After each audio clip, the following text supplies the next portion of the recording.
A Lagos State High Court sitting at the Tafawa Balewa Square on Tuesday dismissed the objection raised by the council to Chidinma'S to cross-examine an employee of Access Bank over the late Mr. Usifo Ataga's bank statement tendered as exhibit. Justice Yetunde Adesanya, however, admitted the bank statement as exhibit. Ojukwu is standing trial for the alleged murder of Ataga, the chief executive officer of Super TV. She is charged with murder, stealing, and forgery alongside her sister, Chioma Egbuochu, and one Adedapo Quadri.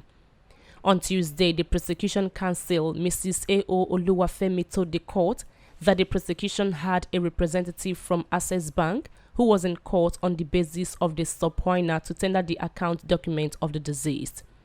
She then called the representative of the bank, Tayofek Lawal, to the witness box to tender the statement and a certificate of identification. After tendering the statement, the counsel to the first defendant, Onwoka Ewu, raised an objection to cross-examine the officer from Access Bank over the document he tendered.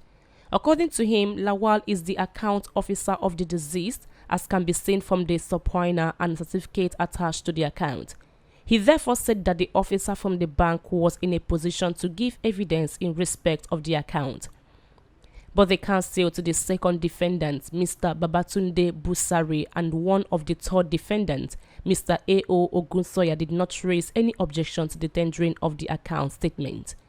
Justice Adesanya, in a short ruling, said that Section 218 of the Evidence Act 2011 provides that a person, whether a party or not in a case, may be summoned to produce a document without being summoned to give evidence. She also said that Section 219 of the EA provided that a person summoned to produce a document does not become a witness by the mere fact that he produced it and cannot be cross-examined unless and until he was called as a witness. According to the judge, this officer from Access Bank has not been sworn an oath, therefore he cannot be cross-examined, the judge held, while dismissing the first defendant's application. Similarly, an officer from Guarantee Trust Bank, Ademola Ayodeji, also tendered the bank statement of the late Ataga before the court. Consequently, Justice Adesanya admitted all the documents in court as exhibit. Our correspondent reports that on April 25th, the prosecution had asked the court for a short adjournment to enable the prosecution put its house in order concerning the bank statement of the deceased.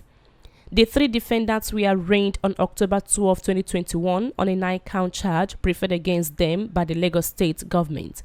Ojukwu and Quadri are facing the 1st to 8th count bordering on conspiracy, murder, stabbing, forgery, making of bank statements, and stealing. The third defendant, Egbuochu, is facing the 9th count of stealing of an iPhone 7 belonging to the late Ataga. Ojukwu and Quadri are alleged to have conspired and murdered Ataga on June 15, 2021 by stabbing him several times with a knife on the chest and neck. The alleged murder took place at number 19 Adewola Ocean Street, Lekki Phase 1, Lagos State. The duo were also accused of committing forgery by procuring and making bank account statements purported to have been made by the deceased. Meanwhile, the case has been adjourned until April 28 for continuation of trial.